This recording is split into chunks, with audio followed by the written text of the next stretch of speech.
heart of where innovation, money, and power collide in Silicon Valley and beyond. This is Bloomberg Technology with Caroline Hyde and Ed Ludlow.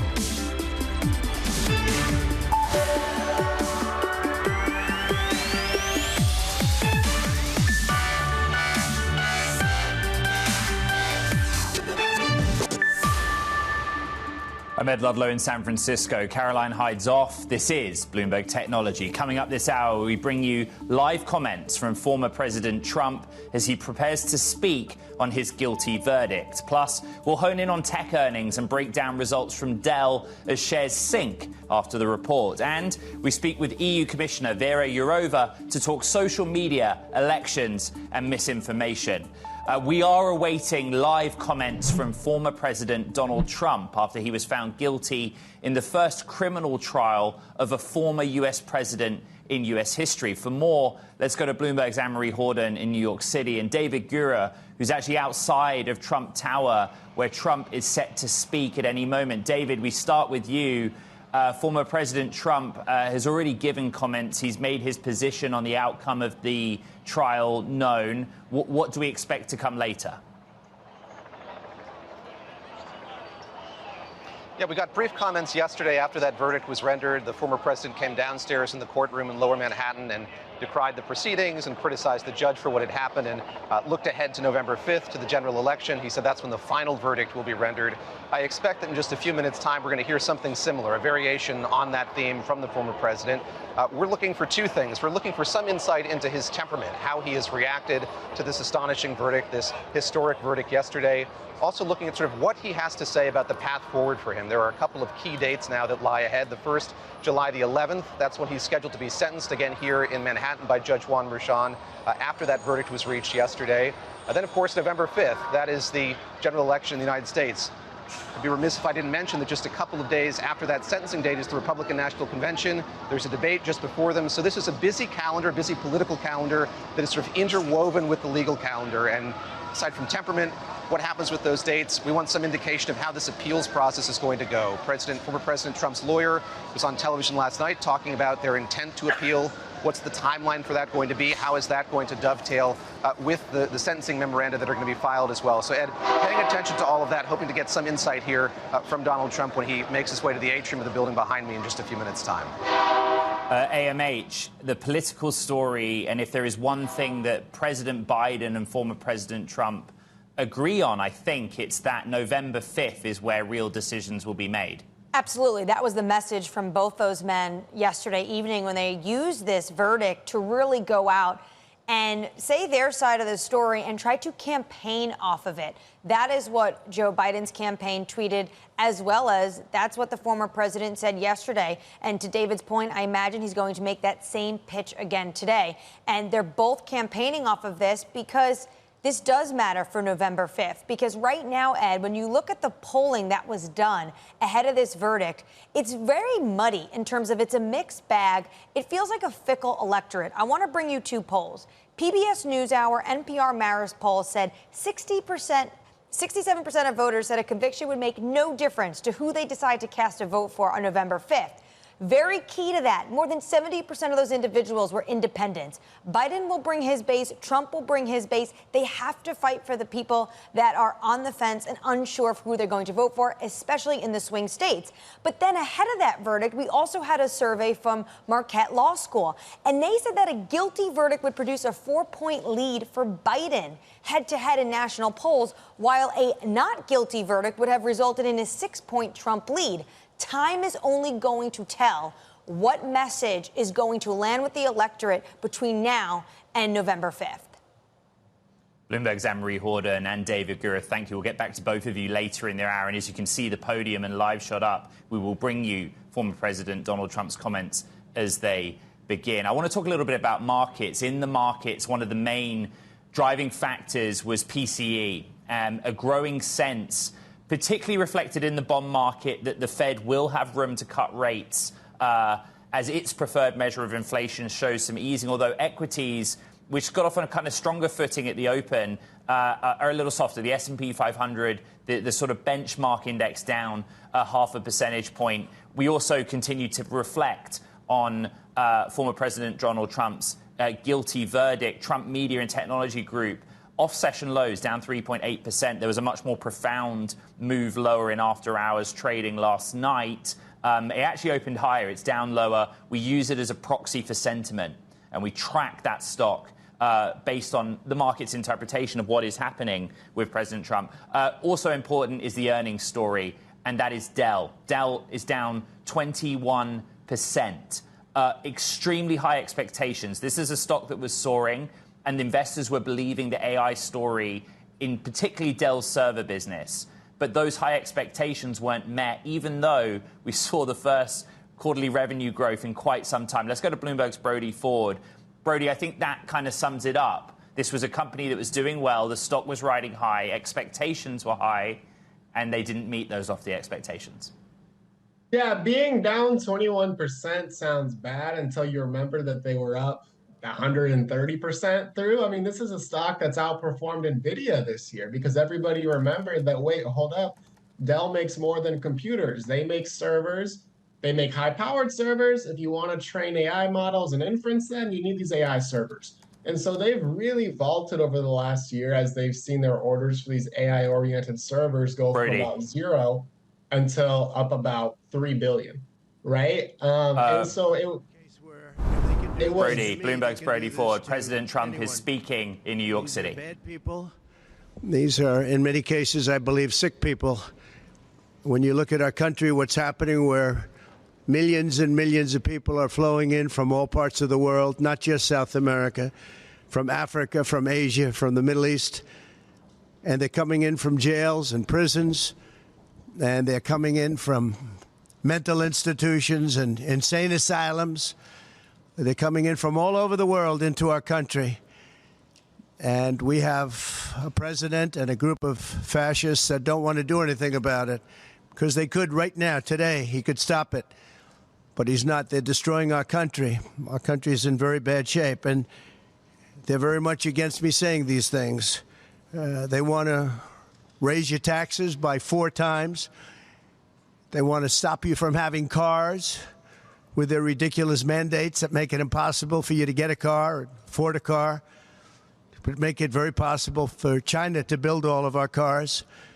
It's a very serious problem that we have. We just went through one of many experiences where we had a conflicted judge, highly conflicted. There's never been a more conflicted judge. Now, I'm under a gag order, which nobody's ever been under. No presidential candidate's ever been under a gag order before. I'm under a gag order, nasty gag order, where I've had to pay thousands of dollars in penalties and fines and was threatened with jail. Think of it. I'm the leading candidate.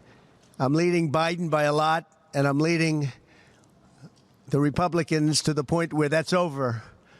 So I'm the leading person for president, and I'm under a gag order by a man that can't put 2 sentences together, given by a court. And they are in total conjunction with the White House and the DOJ, just so you understand. This is all done by Biden and his people. And maybe his people more importantly. I don't know if Biden knows too much about it, because I don't know if he knows about anything. But he's nevertheless the president, so we have to use his name. And this is done by Washington, and nobody's ever seen anything like it. So we have a judge who's highly conflicted. You know what the confliction is. Nobody wants to write about it, and I'm not allowed to talk about it. If I do, he said, I get put in jail. So we'll play that game a little bit longer. We won't talk about it, but you're allowed to talk about it. I hope you do, because there's never been anybody so conflicted as this. As far as the trial itself, it was very unfair. We weren't allowed to use our election expert under any circumstances. You saw what happened to some of the witnesses that were on our side. They were literally crucified by this man who looks like an angel, but he's really a devil. He looks so nice and soft. People say, oh, he seems like such a nice man. No, unless you saw him in action. And you saw that with a certain witness that went through hell. And when we wanted to do things, he wouldn't let us do those things. But when the government wanted something, they got everything. They got everything they wanted. It was a rigged trial. We wanted a venue change where we could have a fair trial. We didn't get it. We wanted a judge change. We wanted a judge that wasn't conflicted. And obviously he didn't do that. Nobody's ever seen anything like it. We had a DA who was a failed DA. Crime is rampant in New York, violent crime. That's what he's really supposed to be looking at. Crime is rampant in New York. Yesterday in McDonald's, you had a man hitting him up with machetes, a machete. Whoever can imagine even a machete being wielded in a store, in a place where they're eating, and he's going rampant. And Bragg is down watching a trial on what they call crimes. They're falsifying business records. That sounds so bad. To me, it sounds very bad. You know, it's only a misdemeanor, but to me, it sounds so bad. When they say falsifying business, that's a bad thing for me. I've never had that before. I'm falsifying. You know what falsifying business records is? In the first degree. They say falsifying business records. Sounds so good, right? It means that legal expense, I paid a lawyer, totally legal. I paid a lawyer a legal expense. And a bookkeeper, without any knowledge from me, correctly marked it down in the books. A very professional woman, highly respected, she testified. Marked it down in the books as a legal expense. So a legal expense, paid a lawyer, is a legal expense in the books. It's not sheetrock, construction, or any other thing. It's a legal expense. Think of that. This is what the falsification of business records were. And I said, what else are you going to call it? What else are you going to call it? Now, I would have testified. I wanted to testify. The theory is you never testify, because as soon as you testify, anybody, if it were George Washington, don't testify, because they'll get you on something that you said slightly wrong, and then they sue you for perjury. But I didn't care about that. I wanted to. But the judge allowed them to go into everything that I was ever involved in, not this case, everything that I was ever involved in, which is a first.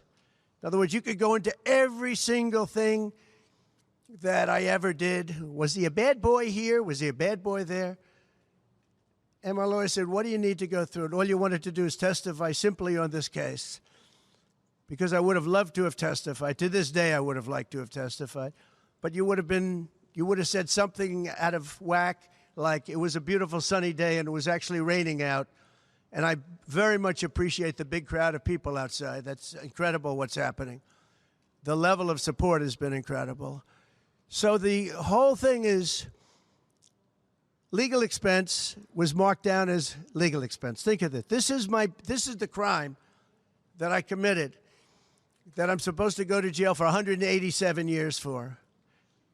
When you have violent crime all over this city at levels that nobody's ever seen before, where you have businesses leaving, and businesses are leaving because of this, because heads of businesses say, man, we don't want to get involved with that. I could go through the books of any business person in this city, and I could find things that, in theory, I guess, let's indict him, let's destroy his life.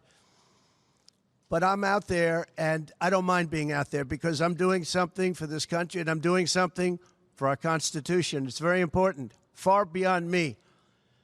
And this can't be allowed to happen to other presidents. It should never be allowed to happen in the future. But this is far beyond me. This is bigger than Trump. This is bigger than me. This is bigger than my presidency. And the people understand it, because I just see a poll just came out, the Daily Mail. That was the first one, came out, it was done last night right after the verdict, where I'm up 6 points. 6 points from what we already were. We were leading fairly substantially. We're up 6 points in the Daily Mail poll. Now, maybe other polls come out and says something differently, but a lot of people have predicted it, because the public understands, and they understand what's going on. This is a scam. There's a rigged trial. It shouldn't have been in that venue. We shouldn't have had that judge. He should have allowed us to have an election expert. We had the best expert, most respected expert, head of the Federal Elections Commission. He was all set to testify. He was waiting for 2 days. And when it was his turn, Bragg's people protested. And the judge knocked him out, said, you can't testify. He actually said, you can't testify for anything having to do with the trial. You can say what the federal elections is. Well, that doesn't help. Everybody knows that. But you can't testify. So essentially, he wasn't able to testify. Other people weren't able to testify. But with these people, they were able to use people salacious. By the way, and nothing ever happened. There was no anything. Nothing ever happened, and they know it. But they were as salacious as they could be, and it had nothing to do with the case, but it had to do with politics. And do you notice the timing? The timing was perfect. This case was dead. It was dropped by every agency, every governmental board. It was dropped by the highly respected Southern District. They said, no, there's no case here. It was dropped by federal election, and that's what it's about. This is about a federal election, not a state election. You're not even allowed to look at it. They took the state and the city, and they went into a federal election. They're not allowed. The people from federal election, Southern District, and Washington dropped the case. Everybody dropped the case. There was no case. Cy Vance dropped the case. And when Bragg came in, he said, this is the most ridiculous case I've ever seen. And who would have a certain person, again, gag order, who would have a certain person like this ever testify? He said, this is essentially one of the worst people I've ever seen ever to testify. He said, the craziest case I've ever seen. This is Bragg. Then when I announced I was running for president, a long time later, they decided to revive this case. And they got a judge, Judge Marchand, who was responsible for another case that was also brought. It destroyed the life of a very good man, by the way. Destroyed the life of a very good man who went to prison once, and then they just put him in prison again because they said he lied. He didn't lie. I looked at the statements he made. In fact, he didn't remember something, and they put him in jail. Again, they've destroyed him. With me for many years, he was an honorable person. He was an honest man. And if you look at what he did, supposedly, it never happened. There's never been anything like this. Over the education of his grandchildren. Over, he didn't report that he had a car or 2 cars on his income. I don't know. I wonder how many people here have cars. I wonder how many people said, oh, gee, I have a car that's worth X dollars. How do you even figure it? And I guess you do have to report it, but I would say probably almost nobody does. Nobody even thinks about it. They put this man, they destroyed this man, but they put him in jail again because they didn't want him to testify. They didn't want him to testify. That's why he went to jail. They put him in jail twice. He's 77 years old. Now, normally I'd say that's an old guy, but I don't feel 77. Nobody ever says that about me. I'd like them to say, gee, we have to have a little sorrow for this man, because they just don't say that about me, but maybe I'm better off that way. I think I'm probably better off that way. But they put him in jail twice. And you have to see what they put him in jail. And he was threatened by the judge. This man was told, you're going to get 15 years in jail if you don't give up Trump. And he was told that. You're going to get 15 years in jail. And he made a plea deal because he didn't the rest of his life. And he was told that viciously. We're living in a fascist state. He was told that viciously. So you can go to jail for 4 months, 5 months, or you can get 15 years in jail. So do a plea. Almost who wouldn't do that plea? Everyone does those pleas. It's a horrible thing. There's a whole group of lawyers that fight that. It's so unfair. It's so unfair. But they destroyed his life. So many other things. You look at Southern District didn't want to bring the case. Nobody wanted to bring the case. And then you know who didn't want to bring the case? Most of all is Bragg. Bragg didn't want to bring it. But then he brought it. And they tried to make it a different case. They didn't say legal expense equal legal expense. Again, if I wrote down and paid a lawyer, and by the way, this was a highly qualified lawyer. Now, I'm not allowed to use his name because of the gag order. But, you know, he's a sleazebag. Everybody knows that. Took me a while to find out. But he was effective. He did work.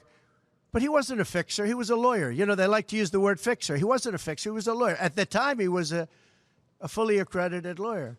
Now, he got into trouble not because of me. He got into trouble because he made outside deals, and he had something to do with taxi cabs and medallions, and he borrowed money. And that's why he went. And then he pled to three election violations. And as soon as I saw that, I said, I wonder why he did that. He pled. He took a deal. Now, he took a deal because he wanted to get off. In other words, I'll take a plea deal, and I want to get off. And he wanted to make a deal with the Southern District. And they wrote the worst report I think I've ever seen on any human being, other than the report that was written on James Comey by the Inspector General, a very great Inspector General, actually. Wrote a report that was so bad. This one was possibly worse. The Southern District, the judge didn't let us use it. He said, it's hearsay. I said, it's not hearsay. Wouldn't let us use it. This is about the man. But he got in trouble for a very simple reason, because he was involved with borrowing a lot of money, and he did something with the banks. I don't know if it's defrauded the banks, but something happened. You guys know what it is. And then in addition to that, he gave up on three things where he wasn't guilty. In fact, they were going to testify in that. The head of the FEC, the Brad Smith, the election expert, #1 rated in the country, was going to testify. He took a plea on three things. He just added them in because that gave him more bargaining power with respect to me. But the three things that he pled on, having to do with the election and having to do essentially a little bit with me, they weren't crimes. They weren't crimes. Nor is paying money under an NDA. So we have an NDA, non-disclosure agreement. It's a big deal, a non-disclosure agreement. Totally honorable, totally good, totally accepted. Everybody has them. Every company has non-disclosure agreements. But the press called it slush fund and all sorts of other things. Hush money, hush money. It's not hush money. It's called a non-disclosure agreement. And most of the people in this room have a non-disclosure agreement with their company. It's a disgrace. So it's not hush money. It's a non-disclosure agreement, totally legal, totally common. Everyone has it. And what happened is he signed a non-disclosure agreement with this person, I guess other people, but it's totally honest. You're allowed to make the payment. You don't have to make it. You can make it any way you want. It's a non-disclosure agreement. And he signed that. And there was nothing wrong with signing it. And this should have been a non-case. And everybody said it was a non-case, including Bragg. Bragg said, until I ran for office. And then they saw the polls. I was leading the Republicans. I was leading the Democrats. I was leading everybody. And all of a sudden, they brought it back. It's a very sad thing that's happening in our country. And it's a thing that I'm honored. In a way, I'm honored. It's not that it's pleasant. It's very bad for family. It's very bad for friends and businesses. But I'm honored to be involved in it because somebody has to do it. And I might as well keep going and be the one. But I'm very honored to be involved because we're fighting for our Constitution. The money that was paid legally. There was nothing illegal. In fact, the lawyer in creating the NDA, because at that time he was a fully accredited lawyer. He wasn't a fixer. I never thought of him as a fixer. The media called him a fixer, or the prosecutors called him a fixer. He was a lawyer, and he was fairly good. Later on, I didn't like what he did. I didn't like, for instance, I didn't like that when I became president, he went around and made deals with companies. When I heard that, he was gone. He was gone. And he had payments coming to him, and a lot of this involved things that are very simple. There was nothing wrong. This was standard stuff, all standard stuff. Everything involved was standard. There was no crime here. In fact, I just watched a couple of the reports. You watch Jonathan Turley, Andy McCarthy, Greg Jarrett. You look at all of these people, Mark Levin, all very talented people, great people, many more. And they don't know me, essentially. They don't know me. They're legal scholars and experts. But I look at them. I watched Turley this morning saying, there's no crime here. Everybody says there's no crime here, except for this DA that's got the city out of control with crime. It's absolutely out of control. So we have an NDA that was signed. We have legal expenses. And here's the thing, on legal expenses, you have 100 where they say, they do a charge. I just recorded this out.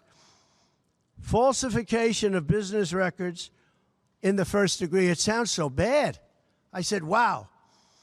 And even my own lawyers, I get very upset with them because they don't say what it is. They say, well, falsification of legal records is only a felony. Well, that's a lot. Is only they say a misdemeanor. But they try and bring it up to a felony if there's 2 crimes. They have all these different things. The other thing is they missed the statute of limitations by a lot because this was very old. They could have brought this 7 years ago instead of bringing it right in the middle of the election. So they missed the statute of limitations. They did everything. Now, let me give you the good news. The good news is last night, we just got a report this morning, in the history of politics, I believe, maybe I'm wrong, somebody will find that I'm wrong, maybe, but I don't think so. They raised with small money donors, meaning like $21, $42, $53, $38, a record $39 million in about a 10-hour period. No, think of that. I like those people.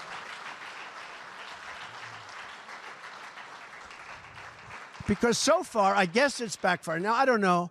I'd rather not have it happen. I don't want to have it backfiring. I don't want to win this thing legitimately, not because they were stupid and did things that they shouldn't be doing. They shouldn't have brought this case. They were saying it this morning. This is a case that should not have been brought. I watched Andy McCarthy say this is a case that should not have been brought. And that was this morning.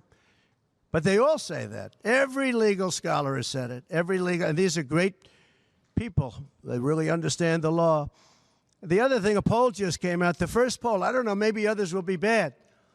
But a poll just came out a little while ago. The Daily Mail. Does anybody read the Daily Mail? It's very good. They have a good poll. At least I like it today. And the Daily Mail just came out with a poll. And it has Trump up 6 points in the last 12 hours. 6 points. 6 points since this happened. Who thought this could happen? Because the people of our country know it's a hoax. They know it's a hoax. They get it. You know, they're really smart, and it's really something. So we're going to be appealing this scam. We're going to be appealing it on many different things. He wouldn't allow us to have witnesses. He wouldn't allow us to talk. He wouldn't allow us to do anything. The judge was a tyrant. And you got to see that with Bob Costello, a fine man. I've never seen anything like it. And neither has anybody that was in that courthouse where he demanded that the courthouse be cleared. Now, the good news is most of the people in the courthouse were the media. And anybody that was in the media, if you're fair, you'll say, wow. That was anger. That was crazed. He was crazed. And the reason that Bob Costello acted a little bit upset, which I think he has a right to, was that every question he was being asked was being objected to by the other side and sustained by the judge. Sustained. I think he did it many times. I don't know what the number, many times. Even I was sitting there saying, and these were basic questions. And I never saw anybody treated that way by a judge. And I've been treated very badly by 2 other judges also, because it's all the same thing. And it all comes out of the White House. Crooked Joe Biden, the worst president in the history of our country. He's the worst president in the history of our country, the most incompetent, He's the dumbest president we've ever had. He's the dumbest president, most incompetent president, and he's the most dishonest president we've ever had. And so many of he's a Manchurian candidate. You take a look at the way he treats China, Russia, so many others. You know, I ended the Russian pipeline. It was dead. He comes in and he approves it. And he gets $3.5 million, meaning $3.5 million is paid to the family, his family, from the mayor of Moscow's wife. And I said, where did that come from? Nobody wants to talk about it. But he's a very big danger to our country. And the only way they think Former President Donald Trump speaking in New York after being found guilty almost 24 hours ago. We're going back to Bloomberg's Anne-Marie Horden in New York City and David Gura on the ground at Trump Tower. Anne-Marie, I start with you. A highly political speech, a number of statements made. Very political, and Trump is really echoing what we heard from him yesterday before he left the courthouse when he was convicted, guilty of 34 of these crimes, making him first former president to be a felon that is going to also be running for the 2024 presidential election. One piece of news is that we heard it from him that he will be appealing this. That was expected. His lawyers have said that. But we should note, Ed, he made a number of assertions that were false, talking about that this was all done by the White House, by Biden. He says the government got everything it wanted. He says the issue is not a legal expense. Per the jury, they viewed this, that this was a falsification of that expense to impact the election, the falsification of those documents per the 12 jurors. So there's a number of assertions the former president made that does not have evidence and are false. He will be, though, using this, and you can see he really wanted to pivot to how much money his campaign was able to bring in, about $35 million following the verdict yesterday. And per the campaign note, they say about 30% of those donors were first-time contributors to the platform. So you can get a sense of how Donald Trump is going to campaign into November, talking about that he thinks, and the assertions he's going to continue to make, is that this was political and unjustified. Trump was convicted on state, not federal charges. Important because whatever happened in November, that would mean he could not pardon himself, David. The other piece of news I heard is that he had wanted to testify during that trial and gave reasons why he would not. David, your reaction? Yeah, and you'll forgive me, it's getting a bit noisy here as we have protesters and supporters of Donald Trump kind of near me yelling at one another, so forgive me if I have any trouble hearing you, Ed. But yes, I mean, I thought that line was particularly interesting to me. He said that he would have loved to testify. Of course, Donald Trump did have the opportunity to do that, as any criminal defendant does in a courtroom, and he declined to do that. You know, to echo what Anne-Marie was saying just a moment ago, I mean, there were a lot of familiar grievances here. I would call it a director's cut of the complaints that we heard from Donald Trump during the course of the trial. You know, he would go downstairs in the courtroom during the lunch break and he would complain about the judge and the proceedings, and his time was limited. Here in Trump Tower, in the atrium of Trump Tower, he had as much time as he'd like, and he was able to go into this in a lot more detail. There were some winding, discursive moments during which he talked about a friend of his whom he didn't identify, who had a run-in with this judge, Juan Merchan, said that the judge, again, had a vendetta. So there was the same kind of invective and criticism of the judge. I thought something else that was fascinating in light of that was Donald Trump saying he is still under this gag order. That was something I think that was a bit uncertain after the verdict was rendered yesterday. He's still under that gag order and really did the same kind of tap dancing and tiptoeing around that. He was not shy about criticizing Juan Merchan again, the judge who is going to sentence Donald Trump on the 11th of July, really not holding back as he criticized him and how he ran the courtroom. And I'll say he talked a lot about Michael Cohen. I was particularly interested in this part of the comments from the former president as well, taking issue with the fact that it's now become common for people to refer to him as Donald Trump's fixer. He said that was a creation of the media. It was not his. He thought of him as a lawyer. Of course, Michael Cohen playing this role like Roy Cohn played earlier in history as somebody who did a lot more than just straight ahead legal work in a courtroom. But he was quite critical of Michael Cohen and what he had to say. And as Anne-Marie said, I think that the emphasis that he placed on fundraising, the gratitude that he expressed to people who had given money to his campaign and affiliated groups in the hours since this verdict stands out, that's certainly something that's going to be part and parcel of both Donald Trump's campaign and Joe Biden's campaign going forward as this moves from sort of the legal arena into the political one, Ed. Anne-Marie, this was highly political in the sense that it has been a long speech, but it opened with sort of broader political issues at the heart of this election. One thing that I want to focus on, he said that there's been a sort of an uptick or rise in New York City crime. The data doesn't support that, but it is, again, a core political issue in this election cycle. It is, and it was an unfounded claim that the data doesn't support. But this is something that we do see show up in polls. By and far large, the economy still is number one when it comes to this election. You could see that in poll after poll. Americans continue to cite the economy and notably inflation as their number one concern. But you also see an uptick of issues like immigration and crime being on top of the agenda.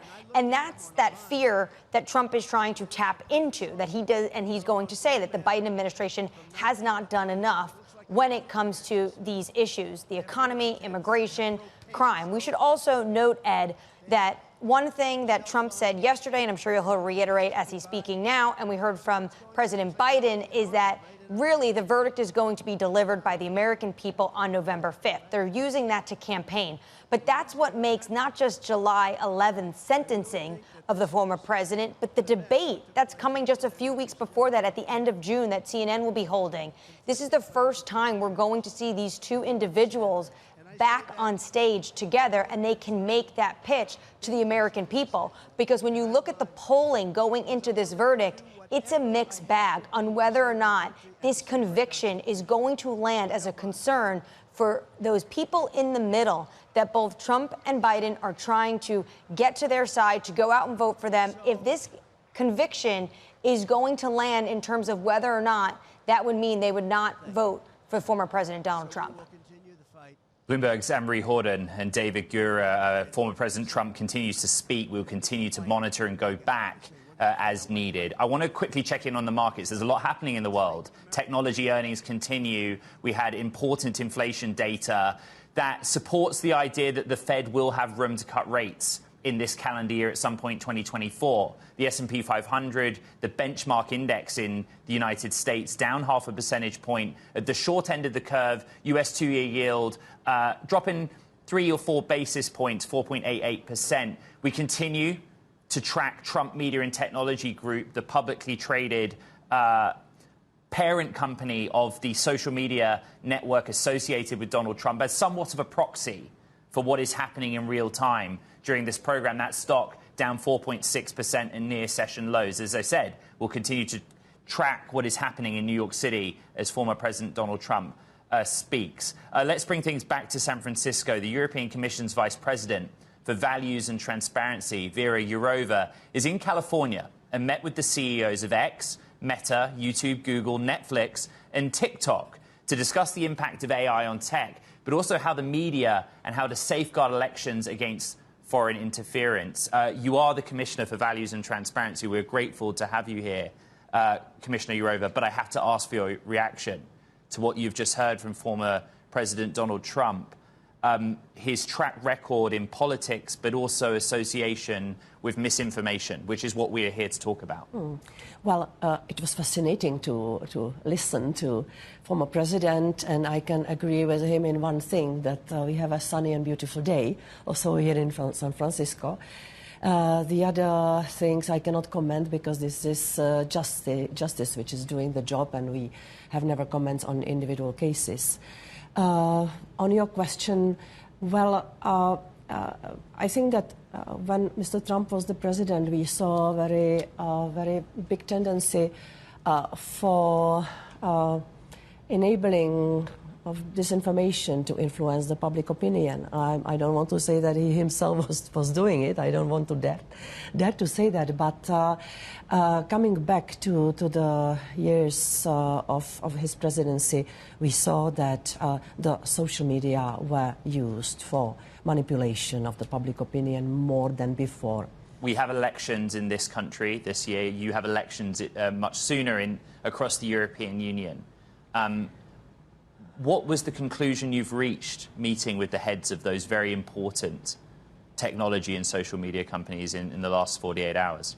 It was very interesting to meet all of them. Still today I will meet Mr. Zuckerberg.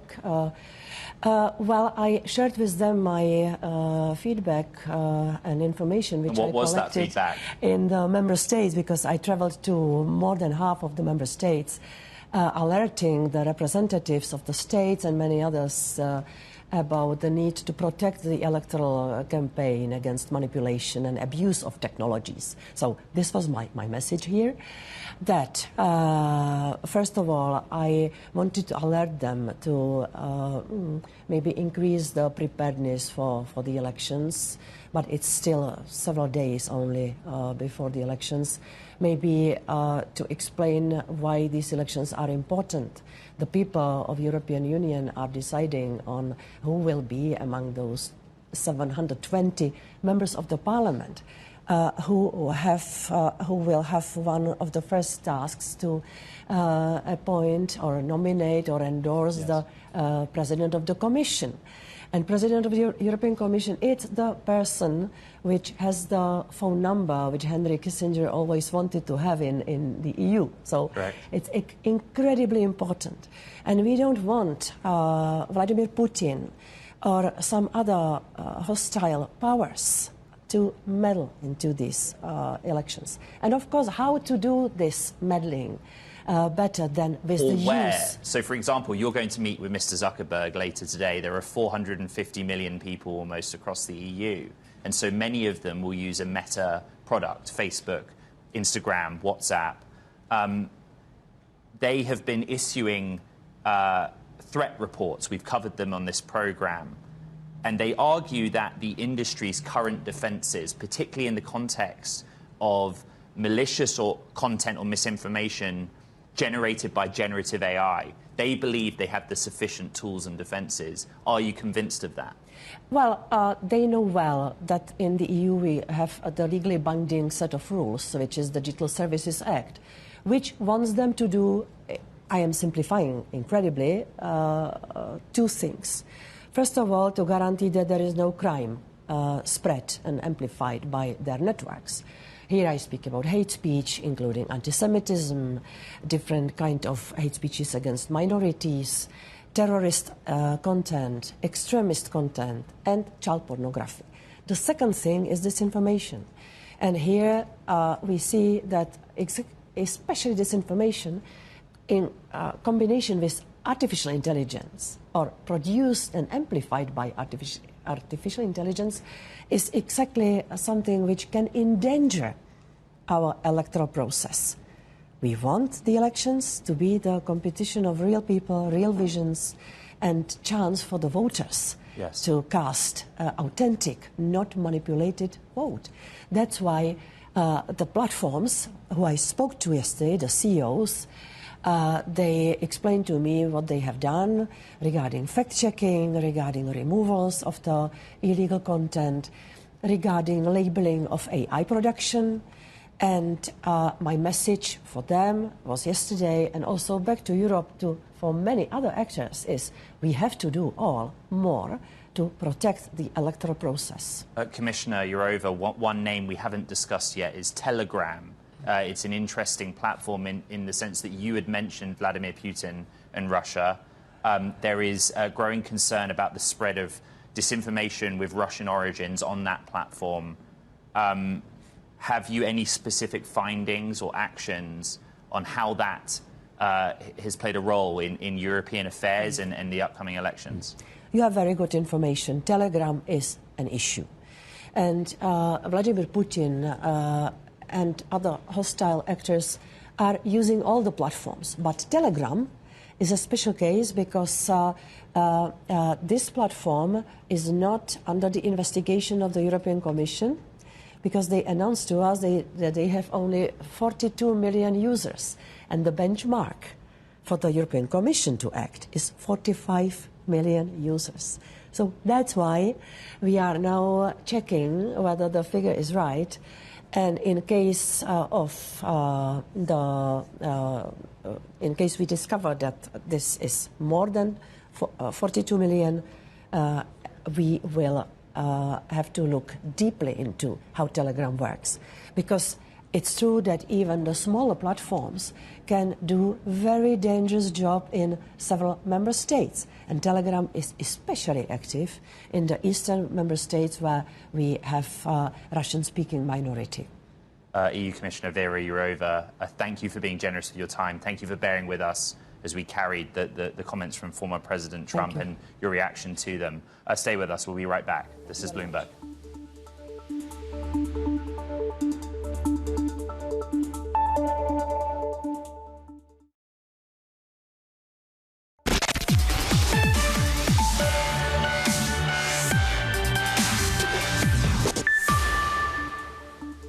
An unexpected sign-off from US regulators last week paved the way for another landmark in the cryptocurrency industry, ETFs investing directly in Ether. We have been discussing it endlessly, and we will discuss it some more. Joining us now, Noelle, Acheson, author of Crypto is Macro Now, and joins us. I've asked this question to all of our guests of the last 10 days or so.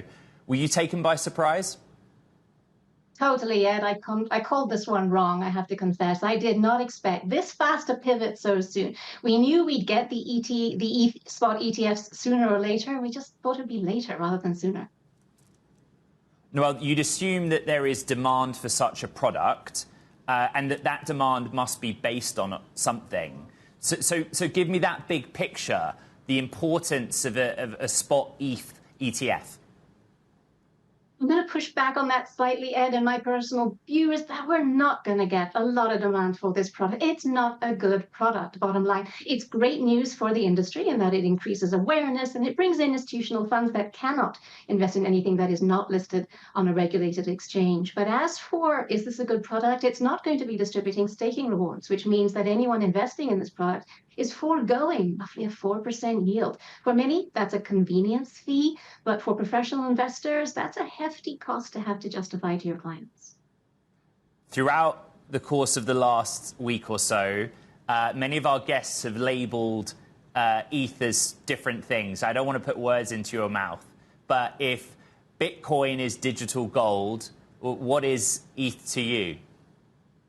Many things to many people, as all crypto assets are, but to sum it up, ETH is digital oil. And that's another reason why the spot ETF is not a great product. Bitcoin is a store of value. It's many other things as well, but for many, it's a store of value. So it's sort of made to be parked and forgotten about. It's an ideal asset for an ETF, whereas ETH was created to be used. It's created to be used in staking contracts. It's created to be used in DeFi applications. It's not created to be parked and forgotten about. And this is another of the disadvantages of this particular product. But you did highlight the main big advantage there, and that is in the narrative. That is in getting more people interested in the crypto ecosystem and aware that there are many different narratives in play. It's not just one bucket to put all of the understanding in. Noelle, I appreciate your honesty or admission about being caught by surprise or getting the call on it wrong. But let's say it's happening, right? It's happening.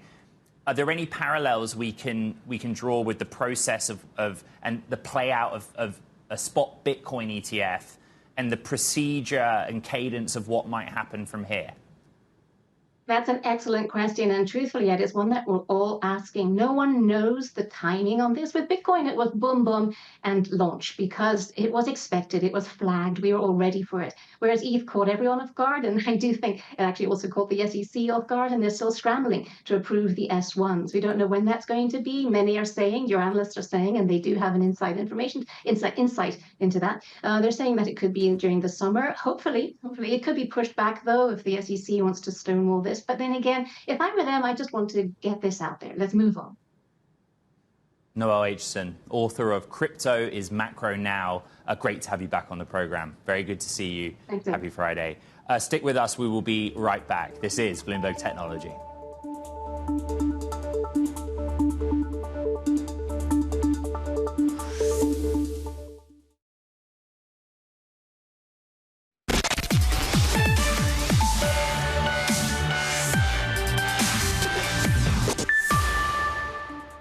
Okay, Bloomberg Technology audience, let's end the week with a check-in on the markets. There was a lot happening throughout the week. Earnings continues to be a factor, economic data. The kind of summary is that inflation is easing off, and that has kind of reignited the belief that there is some room at some point by the end of the year for the Fed to cut rates. In what increment? We do not know. The S&P 500 down 0.6%.